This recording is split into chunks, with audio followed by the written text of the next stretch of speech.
नमस्ते। तुस दिखा रहे हो द न्यूज़ रूम 24 आवाज़ ते आऊँगा पवन शर्मा। नवी सरकार ते लोकें दे मुद्दे एक नवे एपीसोड च तुंदा मथा स्वागत है। साढ़े इस प्रोग्राम की पूरा दिक्खो, एंड तक पूरा वीडियो दिक्खो, बेल बटन भी दबाओ, लाइक करो, शेयर करो, सब्सक्राइब करो, फॉलो करो फेसबुक ते यूट्यूब दोनों पर, ते ज़्यादा को ज़्यादा इस वीडियो की शेयर करो। जिन्हें भी लोग कमेंट करा दे, जिन्हें साढ़े भरा वो सारे जने पांच बंदे की इसी शेयर करो फेसबुक पर तो यूट्यूब पर, ताकि सारा भी काफिला और लंबा हो सके। तुंदी अस आवाज़ बन गए, एक आवाज़ बनिए सरकार तक पजागे। तुंदा भी सहयोग चाहिए कि ज़्यादा को ज़्यादा लाइक शेयर ते फॉलो सब्सक्राइब साढ़े दोनों प्लेटफॉर्म की यूट्यूब ते फेसबुक पर करो द न्यूज़ रूम 24 आवाज़। ते कैप्शन जो नंबर लिखे दा ये व्हाट्सएप नंबर है, ये पर तुस अपने जो मुद्दे जो मसले न उनके फोटो वीडियो वो भी भेजी सकते हो। जियां लगातार सानू आ दिन अज एक वीडियो आया है, ये लाल हुसैन होर ने एम्स जो विजयपुर बने का वो पिछला जो इलाका है उतों की इनकी कोई समस्या है कि एक तो मुआवजा नहीं मिलेगा इस बस्ती का, और दूआ नंबर इतने गलियां नालियां सड़कों सब टुटियां। वीडियो देखो तुस, बहुत बुरी हालत है। तो ये जो एरिया हूँ आता सांबे च, सांबा के जोड़े विधायक ने उन्होंने सुरजीत सिंह सलाथिया होर उनके कन्नै गुजारिश की जाती है कि इस बस्ती वाली बक्खी ध्यान दिओ। ये जो बस्ती विजयपुर एम्स के पिछे अगर एडा वड्डा एम्स बना है तो इस बस्ती का भी ध्यान देना चाहिए। ये सारे लाल हुसैन होर ने लगातार सानू मैसेज करते हैं, अज इन्हें वीडियो भी पाया था, वीडियो तुसें दिखी लिया। इन्हें लोगों की मदद करनी है। तो सरदासिया साहब ये तुंदा अपना इलाका है, तुसें गी अस लिंक भी भेज गए, तो तुस इस इलाके की पूरा ध्यान दिओ, इनकी समस्या की दूर करो। खैर अगे चलने हैं। सचिन शर्मा और बिश्नाह का लिखा देन कि बिश्नाह के एक प्ले ग्राउंड की बड़ी ज़्यादा जरूरत है, क्योंकि पहले जो सैकेंडरी स्कूल आ वो बच्चे खेली लेंदे, लेकिन उत्थे एक डिग्री कॉलेज बनी है, इमारत बनी है, तो ग्राउंड बहुत ज़्यादा घटी। इस करिए ग्राउंड कोई नहीं है बिश्नाह के। लिहाजा जो विधायक ने डॉक्टर जी भगत उनके अगर गुजारिश की जाती है कि कोई जगह आइडेंटिफाई करन जी कोई सरकार की जगह है उत्थे उत्थे एक प्ले ग्राउंड बनाया जाए, ताकि बच्चे की खेलने वास्ते एक अच्छी जगह लभी सके। सुभाष शर्मा और लिखा देना है कि खौर वाली बक्खी जी इंद्री पत्तन की गल कल हुई, जी ज्योड़िया तो परगवाल जाना होए तो इंद्री पत्तन दरिया पार करना पौंदा। उन्हें लिखे उन्हें ये लिखे कि हाड़ आई ही जिले, तो यह पुल उस टाइम भी जो पुल टुटी आ अखनूर वाला, तो तां भी इत्थे ट्यूब वाले पुल बने हैं, तो वो पर आना जाना लोगों का लग्या हा। तो हूँ अगर इंद्री पत्तन पर ट्यूब वाले पुल दो बाए जोड़े उधर बनी जंदा तो लोगों की एक अखनूर के जाम कोला जो छुटकारा मिली आ, तो दूआ 50-60 किलोमीटर फिरिए जो ज्योड़िए बच्चे आने पौंदा है, वो कोला भी थोड़ी राहत मिले। मदन लाल होर लिखा देना है कि ड्रेनेज की प्रॉब्लम है। Ward number 8 lane number 26 Radha Krishna मंदिर के कोल ग्रेटर कैलाश जो महला है, इस महल्ले में नालियां गलियां की बहुत बुरी हालत है। इस बक्खी ध्यान देने की जरूरत है। तो गांधी नगर साउथ हारसपुरा के विधायक ने सरदार नरेंद्र सिंह जी, ये उनका इलाका पौंदा, तो उनके थोड़ी गल जी जरूर पजाई जा। तरसेम लाल होर ने अखनूर तो लिखा देन कि अखनूर का जिया पोता घाट है जोड़ा वो बड़ी एक अच्छी जगह है, उसी थोड़ा और डिवेलप किया जा, तो हरिद्वार की अर्की पौड़ी अंगर इत्थे जी वो सारी सुविधा मिले, उसी इस तरीके का बनाया जा ताकि लोग इत्थे आन सारे अगू पिछू दे, क्योंकि दरिया चनाब के कन्ने जिया पोता घाट एक बड़ा ऐतिहासिक स्थल है। तो लोग जाना चाहिए, दिखना चाहिए, सरकार की भी डिवेलपमेंट करनी चाहिए है। उसी अगर अर्की पौड़ी अंगर विकसित किया जाता है तो टूरिज्म की भी बढ़ावा मिले। तो कन्नै वो लिखा देन कि इत्थे अगर एक झूला पुल भी लगी आ दरिया के रवार पैर वास्ते, तो वह भी थोड़ा जहा टूरिज्म का साधन लोगों का बनी आ। राकेश शर्मा और एडवोकेट राजेश शर्मा एडवोकेट ये लगातार समस्या सानू दसदे रहिंदे। अज इन्हें दस्सिया कि मिनी ई बस की जरूरत है। बड़ियां बसां तो चला ही शहर के मिनी ई बस चला है जी। ये लिखा देन कि AG ऑफिस के कोल अगर परेड जाना होए तो लोगों की जगह बड़ियां चेंज करने पौंदियां। अगर ऑटो लिए जाते हैं तो खर्चा बड़ा आता, तो अगर एक मिनी ई बस चलती है तो वह पूरा इलाका कवर कर लेंदी है। AG ऑफिस तो शक्ति नगर राजपुरा मंगोत्रा परेड सरवाल इतों सारी हुई है 5 तीर्थी थोड़ी अगर गड्डी चले 2-3 गड्डियां अगर लाई दी जान तो लोगों की बड़ी सुविधा मिली आ। इधर बड़िया बसा तो उधर निकलना मुश्किल है ई बस, पर मिनी ई बस जी है वो डिमांड हो रही है, ताकि शहरों के जो निके निके रूट ने जिधर बड़ी गड्डी नहीं जा सकती उत्थे मिनी बस चले, ताकि लोग जोड़े अपने टाइम से अपनी जगह पर पुजी जान। और जो आटो वाले का जिया मसला इन्हें पहले चुकया कि 3 किलोमीटर का 22 रुपये रेट है, लेकिन 50-50 100-100 150-150 रुपया मंगते हैं, तो लोग मजबूरी के पैसे होने की दिया दें।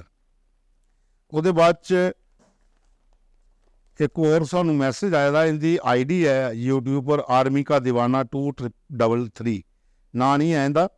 इन्हें लिखा था कि चौकी चौरा घार रोड जोड़ा है इसकी कंडीशन बड़ी ज़्यादा खराब है, उसी ध्यान देने की जरूरत है, उस रोड की बनाया जा ताकि लोगों की उतों लंघने की कोई परेशानी नहीं होए। तो कन्नै गै लिखा देना है कि ग्रां दे विच जिहड़ा डिपू है राशन वाला वो 3 किलोमीटर दूर है इत्थों का, तो राशन लैन जाने च भी कुछ लोगों की बड़ी परेशानी होंदी है। अगर नवा डिपू ग्रां च खोली दिता जा तो लोगों की और सुविधा मिल सकती है। राकेश शर्मा और खौड़तू ने लिखा देन कि गाँव नारायणा ये एक बाबा गोबिंद दास का मंदिर है, जो बड़ा इतिहासिक मंदिर है, बड़ा पुराना मंदिर उसी आखते हैं। उत्थे अगर जाना होया तो जो रस्ता बड़ा खराब है, 900 मीटर का लिंक रोड है, ये खौड़तू खारा जो रस्ता जाता वो कन्ने एक लिंक रोड जाता 900 मीटर का, 800-900 मीटर का लिंक रोड है बाबा गोबिंद दास के मंदिर तक जाने वाला। अगर उसी डिवेलप किया जा, रस्ता साफ किया जा, बनाया जा तो लोग उत्थे पुजी सकते, क्योंकि वो बड़ा बड़ा एक पुराना मंदिर है, आस्था का केंद्र है। तमाम लोग जो अगू पिछू दिन वो भी उत्थे आते हैं। अगर देखा जाए तो जम्मू के भी बड़े लोग जाते हैं, कठुआ तक लोग जाते हैं बाबा गोबिंद दास जी उस मंदिर की जाते हैं, उत्थे मत्था टेकने अपनी अपनी आस्था है। तो इस आस्था के कन्नै लोग जो आते हैं उन्हें अगर रस्ता सही लभी जाता तो थोड़ा जिहा ज़्यादा डिवेलप हो जाएगा एरिया, तो लोग ज़्यादा उत्थे पुजन। संजीव बैद होर ने नई बस्ती आदन की रोड की बड़ी बड़ी खस्ता हालत मंडी के कोल, पहले भी मुद्दा एक बार चुकया, सरदार नरेंद्र सिंह के कोले मुद्दा भेजा भी आ, हुण एक बार फिर उहदे नाल गल करके कि नई बस्ती वाले रोड का पर लुक पवाई जा, ब्लैक टॉपिंग बड़ी जरूरी है।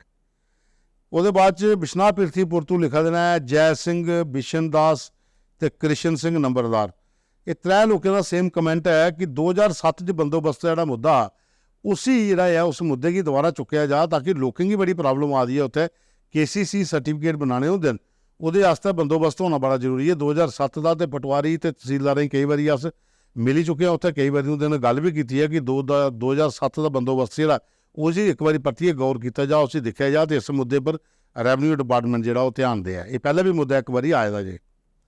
उसदे बाद एक होर ID है ब्लिसफुल किटी, ये यूट्यूब की ID है, ना नहीं है इसदा। ये लिखा देन कि सफाई कर्मचारी इसलिए हड़ताल पर ने, तमाम जिन्हें भी मुनसिपैलिटीज़ अगर गल करो, बिश्नाह, आरसपुरा, अखनूर, सांबा, विजयपुर, बड़ी ब्राह्मणा, सारे जो सफाई कर्मचारी अपनी मांगे के लिए पिछले कई दिनों की हड़ताल पर ने, तो जगह जगह कूड़े के लगे दे ढेर, तो चंगी गंदगी पेदी, तो समैल भी बड़ी बुरी हालत होई दी, तो लोगों का निकलना इतों मुश्किल हो जाता। तो आदन की सरकार 370 पर अपनी राजनीति चमका दी है, उन्हें चाहिए पहले इस स्टाई की खत्म करान, ताकि गली गली गली गली तो महल्ले महल्ले जो गंद पेदा ढेर लगे दिन वो चकोई आन, तो लोगों की जी बदबू आ रही है वो भी थोड़ा छुटकारा मिला है। तो बड़ा जरूरी मुद्दा जी, ये सरकार वाली बकी एक कमेंट्स का पर अगर चाहते हैं कि सरकार ये पर गौर करे, तो 370 वाली राजनीति की एक साइड पिछले चढ़ी लो, उसी बाद कर ले। पहले ये बड़ा इंपॉर्टेंट मुद्दा जो पिछले 5 दिन के लोग हड़ताल पर बैठे दिन, क्योंकि सफाई कर्मचारी अगर हड़ताल पर चली जाते तुंदे पूरे शहर की पूरे महल्ले घरें का बाहर ढेर लगी जाते कूड़े के, तुंदा निकलना मुश्किल हो जाता, उस बक्खी पहले ज़्यादा ध्यान देने की जरूरत है।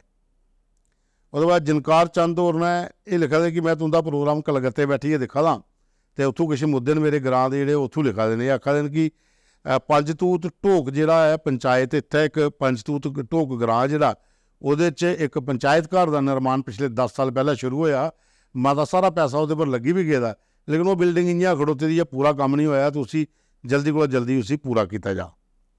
उसके बाद जगत्तर लाल होर ने लिखा देन कि नई बस्ती नारायणा 1984 स्वर्गीय मदन लाल शर्मा जिहड़े MP है, उन्हें गलियां ते नालियां बनाईयां हाँ, ਉਹਦੇ ਬਾਅਦ ਉੱਥੇ ਕੁਛ ਨਾ ਕੰਮ नहीं किया, तो उन्होंने गलियां नालियां टुटी ਦੀਆਂ, तो हिसाब ले लो कि 84 का बाद किन्ने साल होई, तो लोगों की डिमांड है कि 20 सालों एक बार फिर नालियां गलियां बनाई ओड़ो। उनकी अपील उनके पुत्र अगे है सतीश शर्मा जिहड़े मंत्री कि वह कंसर्निंग डिपार्टमेंट की आखन, तो इस गलियां नालियां जड़ियां उन्हें ठीक करान। तो कन्नै को लिखा देन कि 2014 जो पूर्व डिप्टी CM है तारा चंद होर, उन्हें इत्थे एक बोर्ड लाया, तो कन्नै आख्या कि ये रोड का काम जो खुला होग तो रियासी तक रोड है जाग, तो वो आखदे कि रोड का खाली बोर्ड का लगा, तो काम नहीं शुरू होया, डिपार्टमेंट की इस बक्खी भी ध्यान देना चाहिए। उसदे बाद बड़ा इंपॉर्टेंट एक मुद्दा आया है, ये कोई मैडम रजनी जंबाल ने प्रेजिडेंट 10+2 लैक्चर यूनियन दियाँ, ये आखा दी कि अस कंट्रैक्चुअल तौर पर जो 10 साल पहले जिन्हें नौकरी लगी 10+2 लैक्चरर, उन्हें की परमानेंट नहीं किया गया। मते सारे लोग जो ओवरेज हो गए, सरकार को अब प्रोविजन भी है परमानेंट करने का, कोर्ट ने भी सरकार की आख्या कि इन्हें परमानेंट किया जा, ਹੁਣ नवीं सरकार जिहड़ी आई आ उंदे अगेन दी अपील है कि जिहड़े कम से कम 10+2 लैक्चरर जिहड़े पहले लगे दे कंट्रैक्चुअल बेसिस उन्हें की परमानेंट किया जा। तुस पोस्टां तो नवीं कड्ढा दे हो 3205 पोस्ट 10+2 लैक्चरर की आवा दी है। तो वो तहत ही पहले जिहड़े ये लगे दे ने 10+2 के लैक्चरर जिहड़े ओवरेज होने की कगार पर है पहले इन्हें की परमानेंट किया जा। 10-10 12-12 साल का तो एक्सपीरियंस भी हो जाना इनका पढ़ाने का। तो मैं चाहना कि सरकार इस वक्की शिक्षा विभाग इस वक्की ध्यान दे और ये मसला जिहड़ा है ये सारे जिहड़े विधायक ने भी चुकन। कम से कम 10+2 जिहड़े लैक्चरर कंट्रैक्चुअल बेसिस पर लगे दे उन्हें की परमानेंट होना उनका पहला हक बनता है और इस मसले की सरकार ने गंभीरता कन्नै लेना चाहिए। विजय शर्मा और लिखा देन कि बड़ो दे माइनिंग हो रही है। बड़ो किहड़ी जगह है पूरा डिटेल च इन्हें लिखे दा नहीं है। तो माइनिंग तो बड़ी जगह deputy chief minister Surendra Choudhary ने रखा कि इलीगल माइनिंग कुदै भी हो साढ़े तक पहुँचाओ अस उसी रोकगे। इलीगल क्रशर जिहड़े चला देन इलीगल कनैक्शन जिंदे कोल होणगे वो सारे अस रोकगे। सारी डिटेल कन्नै भेजो तो अस डिप्टी सीएम तक ये मसला जरूर पजागे। खैर तुंदे मैसेज जिहड़े लगातार आवा दे न तुस सानूं मैसेज कर दिओ अपने मुद्दे भेज दिओ। अस चाहते हैं कि तुस साढ़े इस पूरे प्रोग्राम की एंड तक दिखा करो और इस शेयर करा करो तां आम लोगों तक पुज्जे। जिन्हें भी तुंदे अपने साथी दोस्त ने रिश्तेदार ने भरा न पिंडा च कोई होर लोग ना उहदे तोड़ी ये मसले पजाओ ताकि वो उत्थों दा सानूं अपने मसले भेजन तो अस सरकार तोड़ी पजाए। साढ़ा तो एको है प्रोग्राम है कि जिहड़ा चाहते हैं कि लोग साढ़े कन्नै जुड़े रहन साढ़े इस प्रोग्राम की कामयाब बनान अपने मुद्दे भेजन तो अस सरकार तोड़ी तुहाडे मुद्दे भेजचै। अज इत्थे विराम लैने कल फ्ही मिलगे एक नवे एपीसोड च एक नवे मुद्दे कन्नै नवे लोकें कन्नै तुंदा मता मैं कहता।